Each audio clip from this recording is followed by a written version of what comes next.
জন্ম থেকেই আমি তোমাকেই গুরুজন মানি। তুমি বাবা তুমি মা, তাই আমি আজীবন জানি। জন্ম থেকেই আমি তোমাকেই গুরুজন মানি।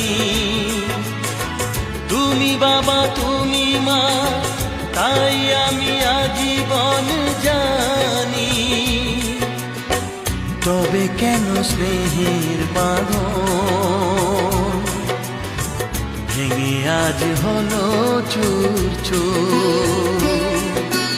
তোমায় ছেড়ে কোথায় যাব